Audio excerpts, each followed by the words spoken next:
എന്താ ചെയ്യാന്നൊരു പിടുത്തല്ലേ ഭായി. അച്ഛായ പാസ്പോർട്ട് തന്നില്ലെങ്കിൽ എന്താ ചെയ്യാ? ഞാൻ നാട്ടിൽ ചെന്നിട്ട് വേണം ഭാര്യനെ ഹോസ്പിറ്റലിൽ കൊണ്ടുപോകണമെങ്കിലേ.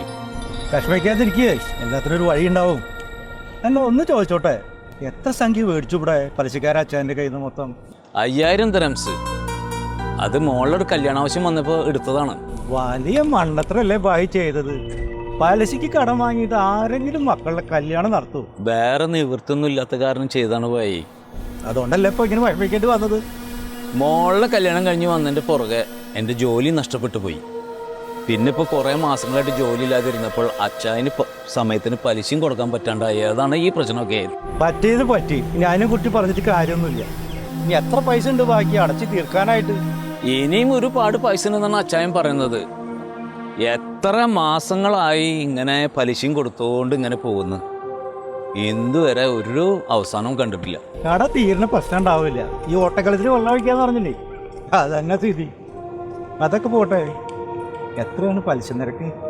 110 എന്നാണ് അച്ചായൻ പറഞ്ഞത്. എന്താ ഈ കേക്കണേ? 110? അതായത് 100 തരഹത്തിന് 10 തരഹം പലിശ? അതെ, 10%. 10% അല്ല പലിശ. 110 എന്ന് പറഞ്ഞാല് ഒരു മാസം 10% എന്നാ. അപ്പൊ 10 × 12 120. ഒരു വർഷത്തേക്ക് 120% പലിശ. അയ്യോ, 120%?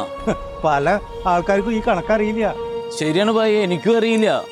എനിക്കറിയുന്നുണ്ടെങ്കിൽ ഞാൻ ഈ കൊള്ള പലിശക്ക് ഞാൻ ഒരിക്കലും പലിശക്ക് എടുക്കില്ലായിരുന്നു. അപ്പൊ ഏത് കാലത്ത് അടച്ചു കിട്ടാൻ അതൊക്കെ? എനിക്കൊരു പിടുത്തല്ല എൻ്റെ ഭായി. തന്റെ പലിശക്കാരൻ അച്ഛൻ്റെ വണ്ടിയല്ലേ വരുന്നത്? ഓ അതെ അതെ, അത് നമ്മുടെ അച്ഛൻ്റെ വണ്ടി തന്നെയാണോ വരുന്നത്? എന്താ രണ്ടാളും കൂടി വലിയ ആലോചന?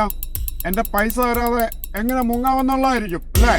അച്ചായ എവിടേക്ക് മുങ്ങാനാ? എൻ്റെ ഭാര്യയ്ക്ക് സുഖമില്ലാത്ത കാരണമല്ലേ ഞാൻ അച്ചായനോട് പാസ്പോർട്ട് ചോദിച്ചത്. പോയാൽ തന്നെ ഞാൻ ഇങ്ങോട്ട് തന്നെയല്ലേ തിരിച്ചു വരുന്നത്. ഇതൊന്നും എനിക്കറിയേണ്ട ആവശ്യമൊന്നുമില്ല. എന്റെ പൈസ മുഴുവൻ തരാതെ നിങ്ങളുടെ പാസ്പോർട്ടോ ബ്ലാങ്ക് ചെക്കോ ഞാൻ തിരിച്ചു തരത്തില്ല. ചങ്ങാതിയല്ലേ, പറഞ്ഞു മനസ്സിലാക്കിക്കൂടാ? അച്ചായോ, തൽക്കാലം വേറെ ഏതെങ്കിലും പാസ്പോർട്ട് നമുക്കൊരു കരുതലായിട്ട് തരാം. തൽക്കാലം ഒരു എമർജൻസി കാര്യല്ലേ? ഓ ഉവ്വ ഉവ്വ, ഊരും പേരും ഇല്ലാത്ത ഏതെങ്കിലും ഒരു തെണ്ണിയുടെ പാസ്പോർട്ട് വന്ന എന്നെ പറ്റിക്കാമെന്നാണോ വിചാരിച്ചിരിക്കുന്നത്? നടക്കത്തില്ല, ഒന്നും നടക്കത്തില്ല. ഞാനുള്ള കാര്യം പറഞ്ഞു, എനിക്ക് പറയാനുള്ള പറഞ്ഞു. നിങ്ങൾ കാര്യം സെറ്റിൽ ചെയ്യുക കേട്ടോ. നിങ്ങൾ എനിക്ക് വേറെ കാര്യമുണ്ടോ? ഇനിയിപ്പോൾ എന്താ ചെയ്യുക ഭായി? അച്ചായൻ പാസ്പോർട്ട് തന്നില്ലെങ്കിൽ ഞാൻ എങ്ങനെയാണ് നാട്ടിൽ പോവുക? ഒരു പിടുത്തമില്ല. എല്ലാത്തിനും ഒരു വഴി ഉണ്ടാവും, വിഷമിക്കാതിരിക്കേ. പണിയുണ്ട്, നമുക്കൊരാളെ കാണാൻ പോവാം. ഇതങ്ങനെ വിട്ടാൽ പറ്റില്ലല്ലോ. അതാരാ? അതൊക്കെ ഉണ്ട്. ഒന്നുമില്ലെങ്കിൽ ഞാനൊരു പൊതുപ്രവർത്തകനല്ലടോ. ഇത്തരം കാര്യങ്ങളൊക്കെ കൈകാര്യം ചെയ്യുന്ന ഒരാൾ നമ്മുടെ അടുത്ത് ഉണ്ട്. ഞാനേ ഒന്നയാളെ വിളിച്ചു നോക്കട്ടെ. ഹലോ, ആ നന്ദി കേൾക്കല്ലേ?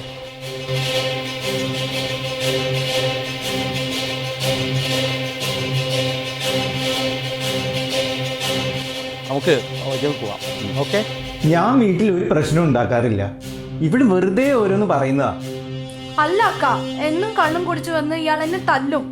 അതിപ്പോ ഞാൻ ഈ ജോലി കഴിഞ്ഞ് ടെൻഷൻ അടിച്ച് വീട്ടിൽ വരുമ്പോ ഇവിടെ എന്തെങ്കിലും കുരുത്തക്കേടൊക്കെ പറയും.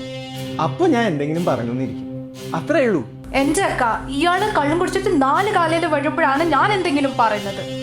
എടി, ഒരു വീടാവുമ്പോ ഭാര്യയും ഭർത്താവും തമ്മിൽ എന്തെങ്കിലും കശപിശൊക്കെ ഉണ്ടാവും. അതൊക്കെ നാട്ടുകാരെടുത്ത് പറഞ്ഞ് നടക്കണോ? എന്റെ അക്ക, ഇയാള് കള്ളും കുടിച്ചിട്ട് വന്നാൽ ഇയാൾക്ക് പ്രാന്താണ്. എന്റെ മുളെ കുത്തി പിടിച്ചിട്ട് എന്നെ കുനിച്ചു തെറ്റി ഇടിക്കും. എനിക്ക് ഇത് സഹിക്കാൻ വയ്യ. നിർത്തടി നിന്റെ കവല പ്രസംഗം. നിങ്ങളുടെ ആദ്യത്തെ ഭാര്യ നിങ്ങളെ ഉപേക്ഷിച്ചു പോയത് നിങ്ങളുടെ ഈ സ്വഭാവം കാരണല്ലേ? ആണെങ്കിൽ കണക്കായി പോയി. നിനക്ക് പോണോ? നീയും പൊക്കോ. ബോംബെയിലെ ചേരിയിൽ നിന്ന് ഞാൻ നിന്നെ ഇങ്ങോട്ട് കെട്ടിയെടുത്തോണ്ട് വന്നതല്ലേ, നീ അങ്ങോട്ട് തന്നെ പൊക്കോ. എന്റെ വീട്ടിലെ ഗതികേട് കൊണ്ടാണ് എനിക്ക് ഈ 2 കെട്ടിക്കാരന്റെ കൂടെ ജീവിക്കേണ്ടി വന്നത്. പോരാത്തത് എന്നും തല്ലും വഴക്ക്. എനിക്ക് നീ വയ്യ. போதும் ஸ்டாப். டேய் பாருடா, இதுதானே நீ சொன்னது வீட்டில் நீ பிரச்சனை ஒன்றும் செய்யவில்லைன்னு? അത് പിന്നെ ഞാൻ വീട്ടിൽ വരുമ്പോ ഇവിടെ ഓരോന്നൊക്കെ പറഞ്ഞ് എന്നെ ദേഷ്യം പിടിപ്പിക്കും. അപ്പോ டேய், உன்னோட வைஃப் ஏதாவது பேசினா நீ உடனே அடிப்பையா? உனக்கு அடிக்கிறதுக்கு அவள் என்ன பொம்மை தாரா? അതെ, ഇതെന്റെ ഭാര്യ. എൻ്റെ ഭാര്യയെ അടിക്കണോ ഉമ്മ വയ്ക്കണോ എന്നൊക്കെ ഭർത്താവായ ഞാൻ തീരുമാനിക്കും. അതിനെനിക്ക് പുറത്തൊരു പെണ്ണിന്റെ ഉപദേശം എനിക്ക് ആവശ്യമില്ല. എണീ തീരെടാ നീ വായോട് വൈഫിനെ അടിച്ചിട്ട് ന്യായം சொல்லுவா.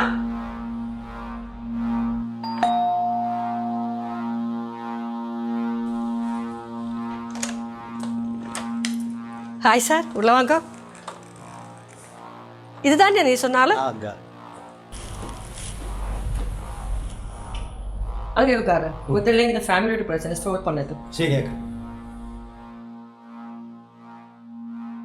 மீனா, நீ இவ்வளவு கோவம் ஆகாது. നിന്നെ யாராவது അടിച്ചാ നീ அந்த திருப்பி அடி. അയ്യോ ഭർത്താവിനെ തല്ലുക എന്ന് വെച്ചാൽ என்ன பயமா? இந்த பயம்தான் பிரச்சனை. എനിക്കും ഇരുന്നത് இந்த மாதிரி ஒரு കള്ളുകൂടിയ പുരുഷൻ. முதல்ல ഞാൻ ரொம்ப സഹിച്ചു, ക്ഷമിച്ചു. അപ്പുറം ഒരു വേള എന്നോട് ക്ഷമ നശിച്ചപ്പോത് ഞാൻ അവരുടെ കൈ തിരുപ്പി ഓടിച്ചിട്ടേ. അയ്യോ എന്നിട്ട് എന്നിട്ടെന്നെ അന്തയാളോട് ഞാൻ சொல்லி இந்த மாதிரி ഒരു പുരുഷൻ എനിക്ക് தேவையில்லைന്ന്. അന്ന് രാത്രി തന്നെ அந்த ആളെ ഞാൻ ഗെറ്റ് ഔട്ട് சொல்லிட்டேன். അയ്യോ അന്ന് മുതൽ ഞാൻ തനിയാക എല്ലാരും കൂടെയും സണ്ട കൂടാൻ ആരംഭിച്ചിട്ട് വിട്ടമാട്ടെ. പാവങ്ങളെ ദ്രോഹിക്കണ യാരെയും ഞാൻ വിടമാട്ടെ. டேய் இங்க பாரு, மறுபடியும் நீ கள்ளு குடிச்சு உன்னோட வைஃபினை அடிச்சா ஏன் புருஷன் கெஞ்சுதா உனக்கு? அப்புறம் அந்த கையால நீ யாரையும் தள்ள மாட்டேன், புரிஞ்சுதா? നിനക്കിപ്പോ സമാധാനായില്ലേ? അക്കിടയിൽ മരുന്നുണ്ട് മന്ത്രമുണ്ടെന്നൊക്കെ കള്ളം പറഞ്ഞ് എന്നെ ഇങ്ങോട്ടേക്ക് വിളിച്ചുകൊണ്ട് വന്നത് ഈ ചീത്തയിപ്പിക്കാനായിരുന്നു അല്ലേ? നിങ്ങൾക്കുള്ള മരുന്ന് തന്നെയാണ് അക്ക ഇപ്പം തന്നത്. மீனா, இனி இந்த மாதிரி பிரச்சனை வீட்டுக்குள்ள வந்தா எனக்கு ஃபோன் பண்ணு. ஏது பாதுகாவாயிலும் நான் அங்கே வருவேன். இந்த விஷயத்துக்கு நான் தான் போலீஸ், நான் தான் அட்வொகேட், நான் தான் ஜட்ஜ், புரியுதா? ഓക്കെ അക്ക. இந்த பிரச்சனை முடிஞ்சாச்சு, நீங்க போகலாம். இனி இவரோட பிரச்சனை பார்ப்போம். இங்க உட்காரு.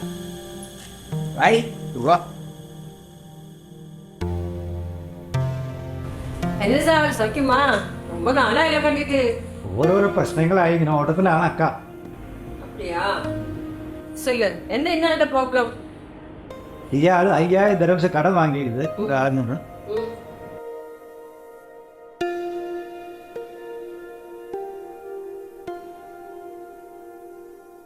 ഞാനൊരു കാര്യം കേൾക്കട്ടുമാ?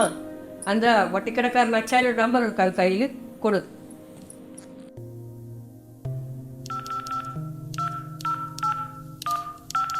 ഞാൻ அந்த ஆளை கால் பண்ணிட்டு கொஞ்சம் கேஷ் தர கேட்க. நான் அங்கே போகும்போது நீங்களும் என் கூட வர வேணும். அப்புறம் நான் சொல்றது மாதிரி நீங்கள் செய்தால் போதும், புரிஞ்சுதா? ஹலோ அச்சான்ல சார், என் பேர் நந்தினி. അപ്പൊ എന്നാ നിങ്ങൾ അറിഞ്ഞേക്കും. அண்ணா டோன்ட் வரி, எல்லாம் நான் பார்த்துக்கிறேன். ഇതിൽ பெரிய ഫ്രോഡിനെ ഞാൻ பார்த்துருக்கு. പിന്നല്ലേ இந்த சின்ன അച്ചായൻ വിട്ടിട്. അച്ചായന് വീടെത്താറാകുമ്പോൾ എന്നെ വിളിച്ചാൽ മതി. ഞങ്ങൾ ആ വീട്ടിൽ പരിസരത്ത് തന്നെ കാണും. പരവായില്ലേ, അപ്പുറം பார்க்கலாம், പോകും. അച്ചായൻ്റെയും നാട്ടിലെ ഭരത മോദാളിയുടെയും നല്ല സമയം. അതെന്താണോ ഞങ്ങൾക്ക് മാത്രമായിട്ട് ഒരു നല്ല സമയം? അല്ല, ഞാൻ ആലോചിക്കായിരുന്നേ, നാട്ടില് ഭരതൻ നേതാവ് രാഷ്ട്രീയം കളിച്ച് അത്യാവശ്യം കോടികൾ കളഞ്ഞിട്ടുണ്ടാക്കുന്നുണ്ട്. ആ കള്ളപ്പണം ഉപയോഗിച്ച് അയാളുടെ ബിനാമിയായിട്ട് അച്ചായൻ ഇവിടെ കോഴിപ്പണം ബിസിനസ്സും പലിശ കച്ചവടവും ഒക്കെ നടത്തി അത്യാവശ്യം കാശുണ്ടാക്കുന്നു. ഇല്ല, ഇയാളുടെ ഈ പറച്ചിൽ കേട്ടാ തോന്നും ഇയാൾക്ക് ഇതിൽ നിന്നൊന്നും കിട്ടുന്നില്ല. ഈ രണ്ട് സൈഡിൽ നിന്ന് അത്യാവശ്യം കമ്മീഷൻ ഇയാൾ ഉണ്ടാക്കുന്നില്ലേ? അതെന്താ ഇയാൾ എന്ത് പറയാത്തത്? അല്ല, നിങ്ങളെപ്പോലെയുള്ള ജനസേവകരുള്ളത് കൊണ്ട് ഞാനൊക്കെ കഞ്ഞി കുടിച്ചു പോണു. ഈ കഞ്ഞിയുടെ കാര്യം പറഞ്ഞു കഴിഞ്ഞപ്പോഴാണ് എനിക്കൊരു കാര്യം ഓർമ്മ വന്നത്. ഇയാൾക്ക് കുടിക്കാൻ എന്താ വേണ്ട? ചായയോ കാപ്പിയോ? അതേ, ഭാര്യയും പിള്ളേരും നാട്ടിലായത് കാരണമൊന്നല്ലോ, ഇതെല്ലാം ഞാൻ തന്നെ ഉണ്ടാക്കണം. അപ്പോൾ വേണ്ട ആളെ.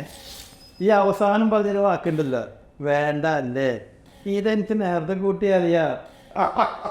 കാരണം ഭാര്യ ഇല്ലാത്തപ്പോ ഈ കൈ കൊണ്ട് ഒരു ഗ്ലാസ് വെള്ളം കിട്ടില്ലാന്ന് എനിക്ക് നന്നായി അറിയാം. പിന്നെ എനിക്ക് നയിച്ചു മതിയത്. ഇതൊക്കെ ഒരു ഫോർമാലിറ്റി ചോദിക്കണല്ലേ? എന്താ, നിങ്ങളെപ്പോലത്തെ ഒരു പിശുക്കൻ അച്ചാരി ഞാൻ എന്നാ വരെ കണ്ടിട്ടില്ല. പിന്നെ അടുത്ത ആഴ്ച ഒരു 10 CR നാട്ടിൽ വേണം. താൻ ആ ഭരത നേതാവിനോട് പറഞ്ഞിട്ട് ഒന്ന് അറേഞ്ച് ചെയ്തേണം കേട്ടോ. ഓ, ഇതിപ്പോ ഭരണനേതാവ് പറയേണ്ട കാര്യമൊന്നുമില്ല. അവർക്ക് പാരൻസ് ചെയ്യാമെന്ന് പറഞ്ഞ വലിയ വിഷയമുള്ള കാര്യമില്ല. കാരണേ നാട്ടിലെ രാഷ്ട്രീയ നേതാക്കന്മാർക്ക് കോടിന്ന് കൈക്കൂലി കൊടുക്കാൻ വേണ്ടി ഷൂ നിൽക്കണ പെരും കള്ളന്മാര്. പിന്നെ അവർക്ക് കാറ്റിന് വല്ല ക്ഷാമമുണ്ടാ?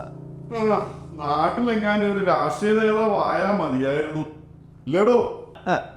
എന്താ അച്ചായോ, ഇവിടെ ഈ പാവപ്പെട്ട ആൾക്കാരെ പറ്റിച്ച് ഈ വട്ടിപ്പലിശയ്ക്ക് കാശ് കൊടുത്ത ആൾക്കാരെ പാസ്പോർട്ടും പറഞ്ഞ് ഭീഷണിപ്പെടുന്ന പരിപാടി ഉണ്ടല്ലോ, അത്ര എളുപ്പമൊന്നുമല്ല നാട്ടിലെ രാഷ്ട്രീയങ്ങളിൽ. ശരിക്കും മെനക്കെന്ന് പണിയാ. അതും ശരിയാ. പാവം ജനങ്ങള് വല്ലത് അറിയുന്നുണ്ടായി ബിനാമിക്കളികള്. ആ കർത്താവിന്റെ കാരുണ്യം കൊണ്ട് എല്ലാം ഭംഗിയായിട്ട് പോകുന്നു. കള്ളന്മാർക്ക് കൂട്ടു നിൽക്കലാണല്ലോ കർത്താവിന്റെ പണി. ഒന്ന് പോവും മനുഷ്യ. പിന്നെ കണ്ടും കേട്ടൊക്കെ കള്ളത്തരം ചെയ്തില്ലെങ്കിലേ അടുത്ത് പോണ കേസാ. വിവരം ഇയാളുടെ നാക്ക് വളച്ച് അതും ഇതും പറഞ്ഞ് മനുഷ്യനെ പേടിപ്പിക്കാറോ? പേടിച്ചില്ലേ? അതെ അച്ഛാ, ഇത് വല്ല ഏരിയാവും.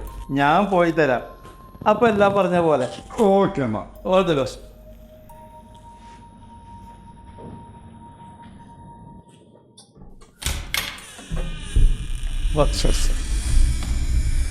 ആ നിങ്ങളെ നേരത്തെ വിളിച്ചിരുന്നതല്ലേ? ബാ ബാ ബാ ഉണ്ടോ? ആ ഇരിക്കേ. നന്ദിനിയക്ക അല്ലേ? ഈ പേര് ഞാൻ എവിടെയോ കേട്ടിട്ടുണ്ടല്ലോ. அப்படியொன்னு சொல்லாத சாயா. ഞാൻ ഉങ്ങളെ മാത്രം ഫേമസ് ഒന്നും അല്ലേ. ഞാനൊരു പാവം പൊണ്ണു. മലയാളം അറിയാവോ? ദുബായിൽ വന്നിട്ട് ரொம்ப വർഷം ആச்சு. நிறைய മലയാളി ഫ്രണ്ട്സ് ഇருக்கு. അതിനാല മലയാളം കൊഞ്ചം തരും. കുടിക്കാനായിട്ട് ചായയോ കാപ്പിയോ? വൈഫ് കുട്ടികളെല്ലാവരെ വെക്കേഷൻ ആയതുകൊണ്ട് നാട്ടിൽ പോയിരിക്കുക. അപ്പം ഞാൻ തന്നെ ഉണ്ടാക്കണം. അപ്പോൾ വേണ്ട അല്ലേ? വേണ്ട വേണ്ട. ആ അപ്പോൾ ഈ കാര്യത്തിലേക്ക് കിടക്കാം. 10,000 ദിർഹംസ് കടം വേണം അല്ലേ? ബ്ലാങ്ക് ചെക്കും പാസ്പോർട്ടും എല്ലാം കൊണ്ടുവന്നിട്ടുണ്ടോ ഗ്യാരണ്ടി ആയിട്ട്? ബ്ലാങ്ക് ചെക്ക് ഇருக்கு. ആനാ പാസ്പോർട്ട് എന്നോട് കയ്യിലില്ലേ. ഒരാളുടെ പാസ്പോർട്ട് മറ്റൊരാൾ കൈവശം വെക്കക്കൂടാതെന്ന് ഒരു റോൾ ഇருக்கு. അതച്ചാ എനിക്ക് தெரியாதா? ആ അങ്ങനെ നിയമമൊക്കെ ഉണ്ടോ? അതെനിക്കറിയാം. എന്നാൽ എൻ്റെ കയ്യിൽ നിന്ന് കടം വേണമെന്നുണ്ടെങ്കിൽ ബ്ലാങ്ക് ചെക്കും വേണം, പാസ്പോർട്ടും വേണം. അതാണ് എൻ്റെ നിയമം. അയ്യോ, അപ്പുറം എന്നെ ചെയ്യും? പ്ലീസ് വെയിറ്റ്, ഞാനൊരു കോൾ പണിട്ടു. ഇതൊക്കെ ഞാൻ നേരത്തെ നിങ്ങൾ ഫോൺ ചെയ്തപ്പോൾ പറഞ്ഞിരുന്നതല്ലേ? എന്തിനാ എൻ്റെ വിലപ്പെട്ട സമയം വെറുതെ കളയുന്നത്? ഹലോ, നിങ്ങൾ ഇങ്ങ് വാങ്ങോ, ശീഘ്രം വാങ്ങോ. അത് ശരി. അപ്പൊ പാസ്പോർട്ടുമായിട്ട് ആളെ താഴെ നിർത്തിയിട്ടുണ്ടല്ലേ? അച്ഛനോട് റൂൾ இந்த மாதிரியான എന്നാൽ എന്നെ பண்ண முடியும்.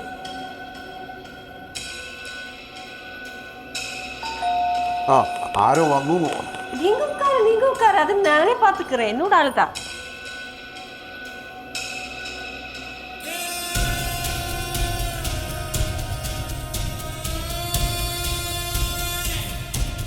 ഈ കുരുപ്പുകൾ എന്താ ഇവിടെ? നിങ്ങൾക്ക് എന്താ ഇവിടെ പണി? നിങ്ങളെന്താ തമിഴത്തിന്റെ സ്റ്റാഫാ? டேய் அச்சாயா, நான் சொல்றது நீ கேட்டா போதும். അത് പെണ്ണുപിള്ളക്ക് എന്തിന്റെ കേടാണോ? നിങ്ങൾ എന്തിനാ ഡോർ ലോക്ക് ചെയ്യുന്നത്? അത് തുറന്നിടേ. டேய் பயமுடு, நான் கேட்கறதுக்கு மட்டும்தான் நீ பதில் சொல்லணும். அல்லனா நான் யாருக்கும் தெரிஞ்சிடு. അപ്പൊ അച്ചായും നന്ദിനിയൊക്കെ ശരിക്കും ഇതുവരെ അറിയില്ലേ? ഇതപ്പൊ ശരിക്കും അറിയാം. டேய், இந்த பாவ மனிதர் எத்தனை மூணு கடன் வாங்கியிருக்கு. ഇതൊക്കെ ചോദിക്കാൻ നീ ആരാ? நான் யாருங்கிற ஆகட்டும், இப்போ என் கேள்விக்கு மட்டும்தான் பதில் சொல்லு. அல்லனா நான் யாருன்னு தெரிஞ்சிடும். புரியுதா? അച്ചായോ, ഇത് അച്ചായൻ വിചാരിക്കുന്ന പോലത്തെ പെണ്ണുങ്ങളൊന്നല്ല ഇത്. വെറുതെ അടികൊണ്ട് നാണം കേടാനുണ്ടെങ്കിൽ അച്ചായൻ ചോദിച്ചതിന് മറുപടി പറഞ്ഞേക്ക്. சொல்லு முருகா, அங்கே என்னாச்சு? என்னது சைன் பண்ண இல்லையா? ஓகே விட்டுடு, நானே பார்த்துக்கிறேன். அவன் கையை உடக்கிற சமயம் வந்தாச்சு. இனி அந்த கையில் அவனை எங்கேயும் சைன் பண்ண மாட்டேன். இந்த நந்தினி யாருன்னு அவனுக்கு தெரியாது. Okay bye. നാശം. ഈ കുരിശ് ഞാൻ വിചാരിച്ച മാതിരി അല്ലല്ലോ. ഇതിൻ്റെ അടുത്ത് കളിച്ചാൽ പണി പാളും. തന്ത്രോട് ഒഴിവാക്കുന്ന ആ ബുദ്ധി. சரி, இந்த ஆள் எத்தனை அமௌண்ட் கடன் வாங்கியிருக்கு? 5000. അതെ, മെല്ലെ ചോദിച്ചാ മതി, എനിക്ക് കേക്കാം. നമ്മൾ മാത്രം കേട്ടാ പോരെ. என்ன உனக்கு வெக்கமா? അല്ല, அதில் எத்தனை திரும்பி தானாச்சு? അത് കുറച്ച് പലിശ ഇനത്തിൽ കുറച്ച് കിട്ടിയിട്ടുണ്ട്, അത്രയേ ഉള്ളൂ. இவன் சொல்றது நிஜமா? അല്ല അക്ക 7000ക്ക് മേലെ ഞാൻ അച്ചായന് കൊടുത്തിട്ടുണ്ട്. அப்படியா? 2000 ദിവസത്തിന് മേലെ പലിശ കിടച്ചാச்சு. എമർജൻസിക്ക് നാട്ടിൽ പോകുന്നதுக்கு പാസ്പോർട്ട് കേട്ടപ്പോൾ അത് കൊടുക്കാമ പിടിച്ചു വെച്ച നീ ഒരു മനുഷ്യനാ? അതിപ്പോ ഒരു പലിശ കച്ചവടമൊക്കെ ആകുമ്പം ഡേ இந்த ஆளோட பிளாக் செக் பாஸ்போர்ட் எடு. ഇതോടെ இந்த ബിസിനസ് முடிஞ்சாச்சு. അതിന് ഇവിടെ ഇല്ല, അത് ഓഫീസിലായിരിക്കുന്ന. ഇല്ലക്ക, അച്ചായനും ഓഫീസൊക്കെ വീട് തന്നെയാണ്. என்னடா தீனா உண்மையை சொல்லுடா. அல்ல பாஸ்போர்ட் எடுத்து வாடே. இந்த கையால നിനക്ക് ക്യാഷ് എണ്ണ முடியாது. വേണ്ട വേണ്ട, ഞാൻ പാസ്പോർട്ട് എടുത്തു തരാം, പാസ്പോർട്ട് എടുത്തു തരാം. அந்த വഴിക്ക് വാ. ഈ പെണ്ണുമ്പിള്ളക്ക് എന്തൊരു ശക്തിയാ.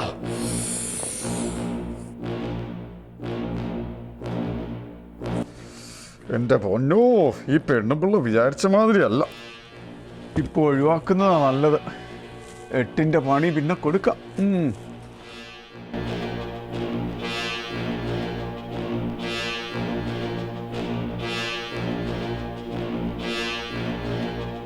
ദേ, ഇതാ പാസ്പോർട്ടും ചെക്കും. அங்கே கொடு. ദേ, ഇത് നിന്റെ തന്നെയാണോന്ന് നോക്ക്.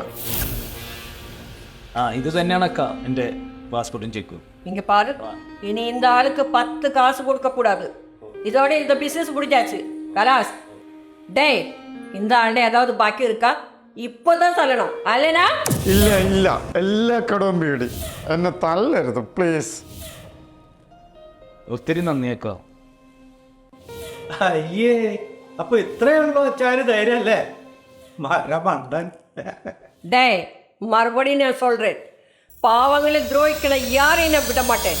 ஜாகிரதை.